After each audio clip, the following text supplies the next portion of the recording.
All right, hello. I am Donovan Tucker, and I am with Mr. Espinal, and we are colleagues at Elkhart Thompson, and I will be interviewing him on differentiation, uh, his style of teaching, and also the universal design for learning.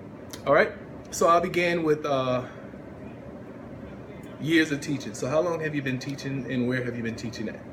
I've always been here. I've taught here since the school year of 2009. So this is my 8th year here at Thompson Middle School, now Elkhart Thompson Middle School. Okay. All right, in grade levels?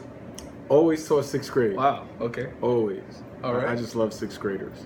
Now, over the course of the years that you taught 6th grade, what changes have you observed in the curriculum?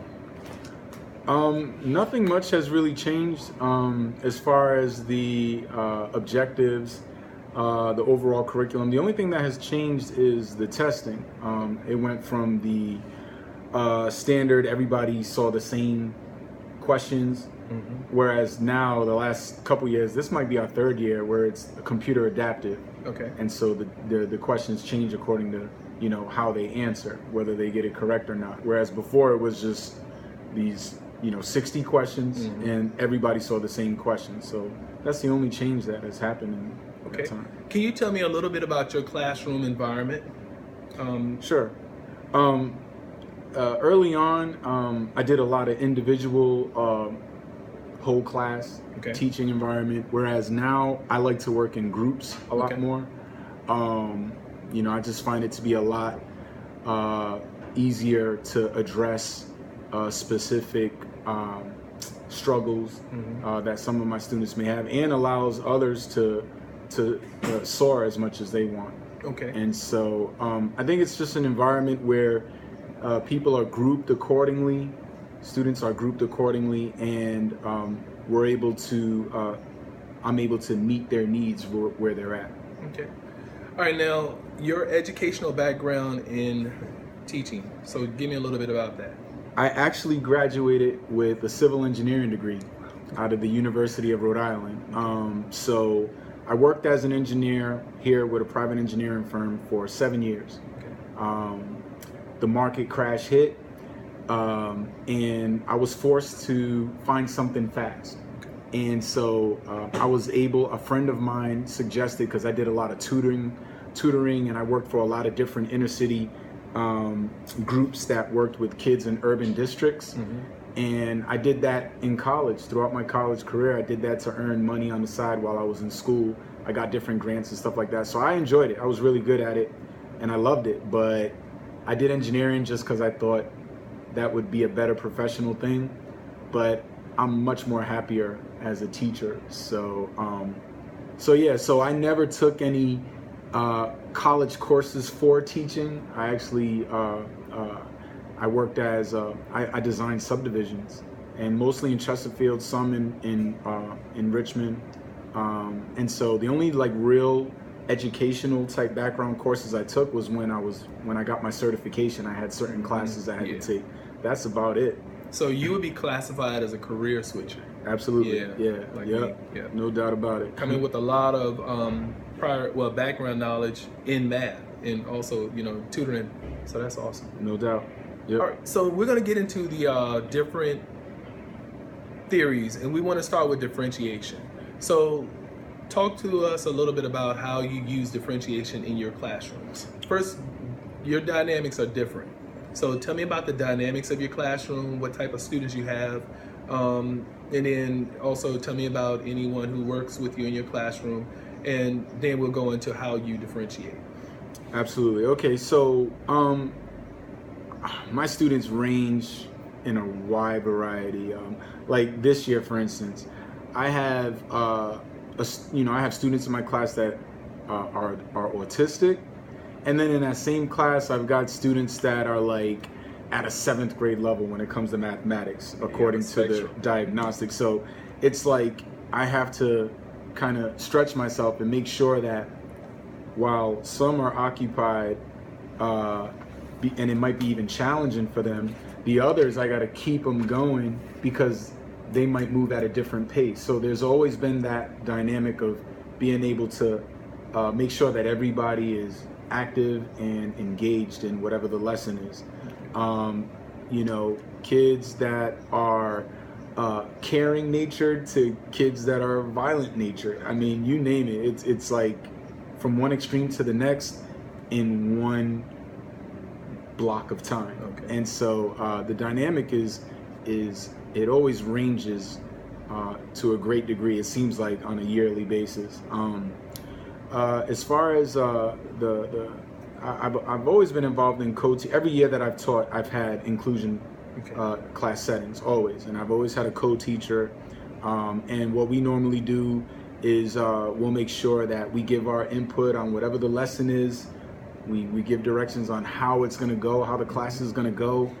And then we get them going, we get them active, and they get going on whatever the activity is, however the lesson is directed, whether it's on a computer, whether it's through manipulatives, whether it's verbally talking to each other, sharing, giving insight on a topic. The differentiation, in my years that I've been here, I always have predominantly kinesthetic learners. From kinesthetic to visual. I've had auditory learners as well, but for the most part, I gotta make sure that they have something that they can touch, feel, move, those type of things. So the differentiation is something that is like, it has to happen. Right. Yeah. And the cool thing about being math teachers, we get all these good resources, and so we can use them. So now, your visual learners, because we're always talking, so we have that piece. Now, what do you do to support the visual learners? I make sure that whatever it is that I'm talking about, I do everything on Smartboard, pretty much, my presentation part of the class. And I always make sure that it's not just words, but there are pictures alongside with it. Like yesterday, I gave an example where we had to use a key using a pictograph. And so it was about a basketball team. And so I gave the names of the shooters, and they were 3-point shooters. But I gave the picture of the people who were involved in the question. Mm-hmm. And so that got my visual learners engaged big time. They were like almost very excited to get into whatever the activity. They didn't care what I said after that. They just wanted to get in on it. So I always make sure that there are pictures involved. If there's vocabulary that might be a little tricky, or might be something that isn't something that they see regularly, then I provide some type of picture of it.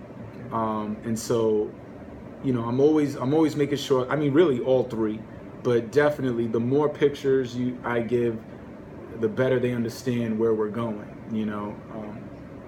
It's seeing engaged eyes rather than a blank look. All right. All right. So that was differentiation. So now let's go into the multiple intelligences. So they range all over the map. So I know you see them like I see them in my classroom. So how do you cater to those different intelligences? In the beginning of the year, we did a survey. Okay. And in the survey, they had to answer questions and kind of rank them 1, 2, or 3. And in the end, they were able to tell what type of learner they are. And so it ranged from auditory to visual to kinesthetic, just those 3, keeping it simple. But within that, throughout the school year, we have students that have to express themselves in a way where they're moving and they have their hands and a lot of my guys, like especially some of my autistic students, they don't like to write, or I shouldn't say they don't like to, but they don't want to. they don't want to, and it's a big challenge for them. And so I try to provide, instead of them writing stuff down, I give it to them up front. They might just have to fill in the blank. Okay. Or you've adapted it. Yeah, I provide it for them, and they just got to glue it in their book. And sometimes they don't like that because some of them want to do what the other students are doing, but at the same time, I got to look out for them and help them see that I don't want them to fall behind or feel out of place in any way. And so you know, and then of course again my kinesthetic learners, my people who need to see it, touch it, feel it, know what it is and how it's being utilized in the lesson. Like for example, when we have line plots and we have to talk about balance point, I always provide line plot graphs for them so that they can have it in front of them, and I give them little soft shapes, triangles, so that they can place the balance point where it is. And it also helps my visual learners because they get to see, well, if I put the balance point here, will it balance the line plot? Is it a good place to put it? So they can verify their calculations with what they have in front of them, with just a simple thing that they can hold, probability, rolling dice. I could give them the word problem and it could tell them, but if they hold the dice in their hands, Right. and if they roll it and they get to see, what are the odds of whatever, it's just received better, and it's another way for them to express themselves. It's not just them thinking, but it's them moving, it's them rolling the dice. It's and so I've got my music students. They love, I do a lot of Flocabulary, which is a site that uses rap music to teach different mathematical concepts, and I can teach it all day long, but once they hear the song, it's like boom, it makes a whole lot more sense to them. They're bopping their heads and they're just enjoying it. They're just enjoying the lesson. So there's just it's just so many different students in my classroom, like I mentioned earlier, and so they all have a different way of receiving and expressing themselves as well. All right, in that explanation, you covered a lot about the universal design for learning and how you address that. All right, so now those three theories, differentiation, multiple intelligences theory, and the universal design, learning of design, I said that wrong, universal design for learning.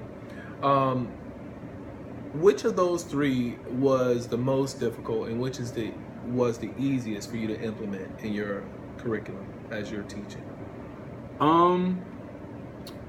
I would say I think the universal design is something that it happens almost naturally, because there's such a wide range of learning disabilities, whether it's attention deficits or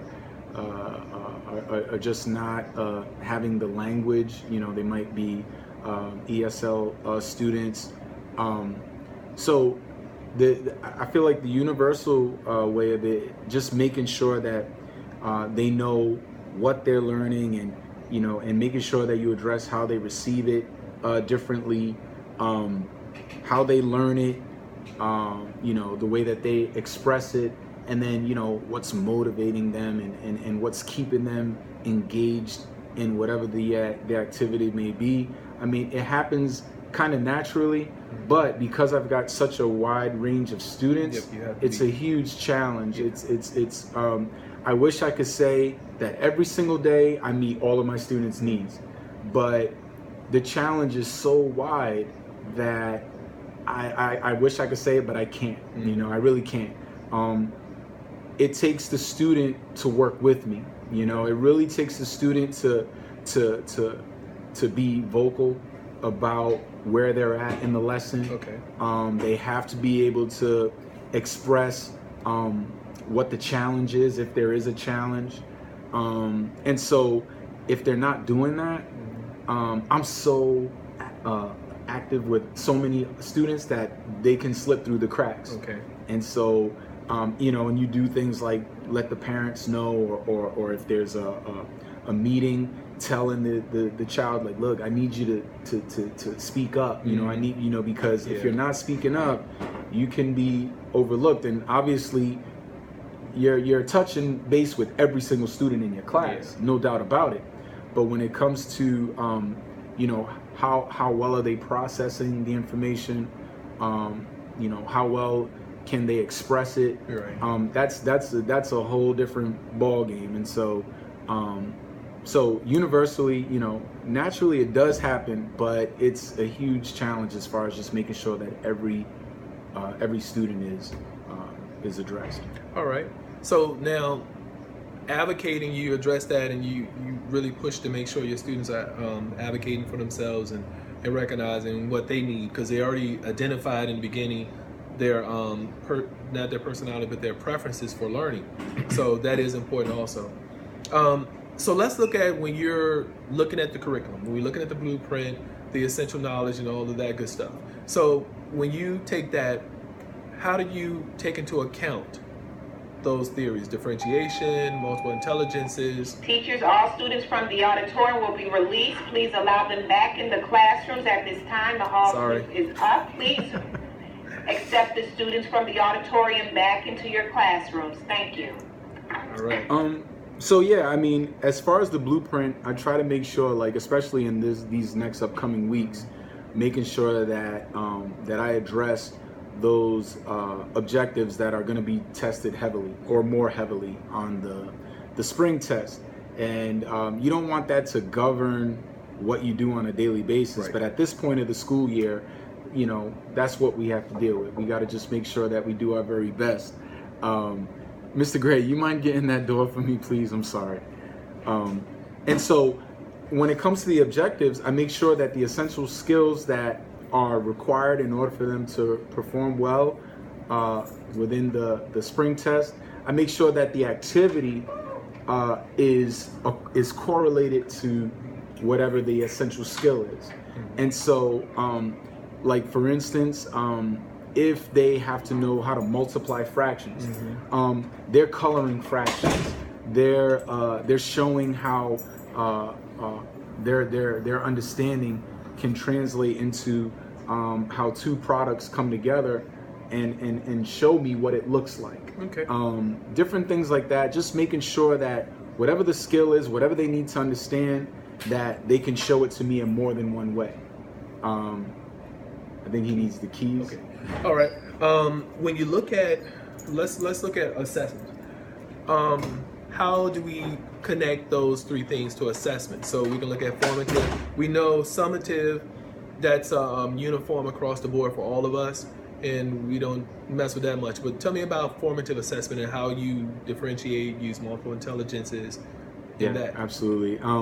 You know, when I give assessments, you know, there is the summative, and because of the way we got to present data, we always got to make sure that they're using power tests and things like that, so that others can see how our classes are progressing. But when it comes to me and my students, I know that I have some students that just aren't going to do well on a computer-based assessment. Okay. The multiple choice is just something that can throw them off. You know, there's always a tempting wrong answer, and so I because I know that, I give them other opportunities to be assessed differently, whether it's verbally, whether it's written, whether it's showing me, you know, exactly their understanding, whether it's through an activity. It's not all paper and pencil, you know, and submitted. Some of it is, well, let's have fun and let's do something on the computer involving, like I use Manga High a lot. Okay. And Manga High, a lot of it is, you know, it's more fill in the blank type stuff. Okay. There's technology enhanced items in there where they get to move and place the things where they belong. And so it's not submitted to administration, but from my understanding of whether or not they're understanding the concept that I'm teaching, but also helping them to see that there are other ways that they can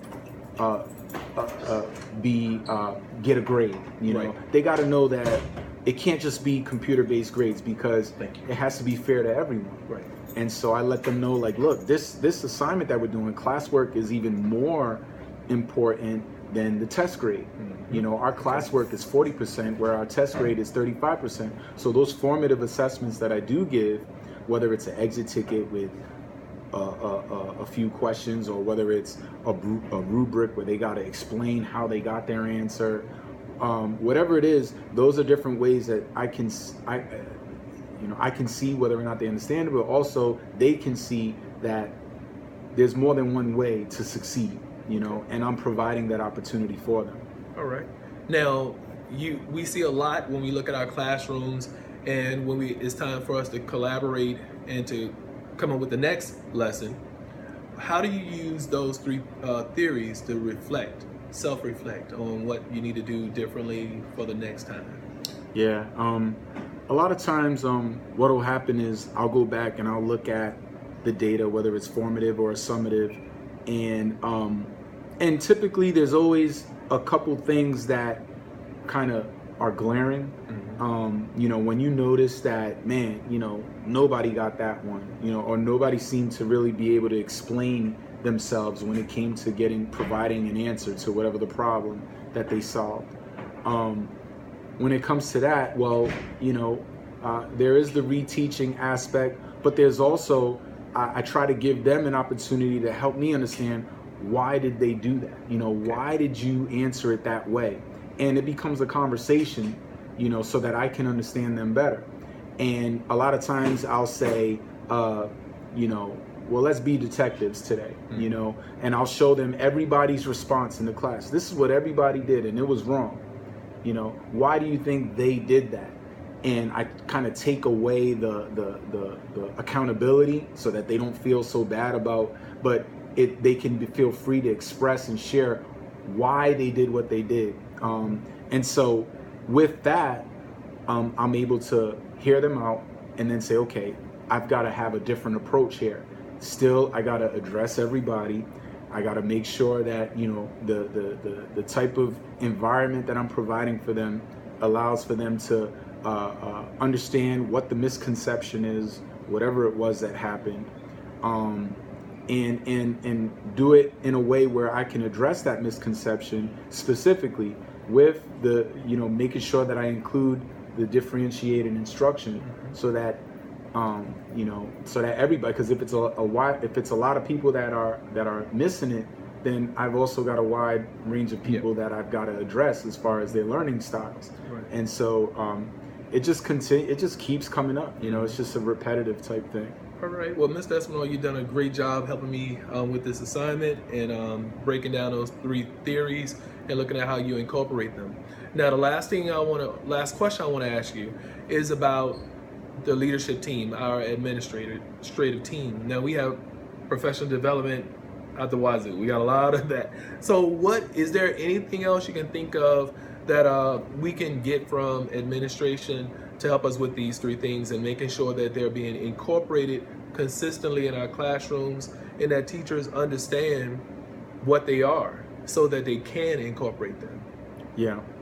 I think, you know, the resources thing, like a lot of times, like I'm kind of experienced at this point, so I know how to draw up resources, you know, and make it work. Right. I could pretty much, you give me a box of things and I'm gonna figure out how I can use it in a math lesson. But I think the resources that are provided, they should be specific to differentiated instruction, rather than just giving us a textbook, right, you know, or you know, some type of handout that explains something. No, provide the manipulatives with the, you know, like really go all out and give us what we need, you know. To make it clear. To make it clear right. to our students. And then, and when it comes to assessments, it can't just be about a summative assessment, right, you know, but that's pretty much what we're governed by. Right. And I think it gives a false impression of who we are as teachers, but more importantly, our students and who they are, you know. And so I think just their understanding of what they provide and how they analyze data, you know, if they can just get on that page with us, okay, and really just give us that confirmation, I think it'll just be a lot easier for everybody. Okay. Yeah. Well, do you feel at this point that differentiation is being monitored, or that multiple intelligences and that the universal design for learning, do you feel that that's even being monitored at all? No. All right. Okay. Do you think should it be? It's being, absolutely. I mean, it's being expressed. You know what I mean, and it's being, you know, that's what they want to see. Right. It's the expectation. Yeah, and it is the expectation, and you know, but you know, we know that. You know what I mean? We already know that, and so the monitoring of it would be great, because I think they'll be able to see, if they monitor it more closely, that we're struggling. We don't have everything that we need. Okay. And so I think if it's monitored more closely, I think rather than asking us, oh, just tell us what you need, but really saying, no, this is what you need. I think the conversation can be a little bit more specific, and I think our students' needs can be addressed a little better. All right. Well, thank you again, Mr. Espinal, and this is our interview on differentiation, multiple intelligences, and universal design for learning. Thank you.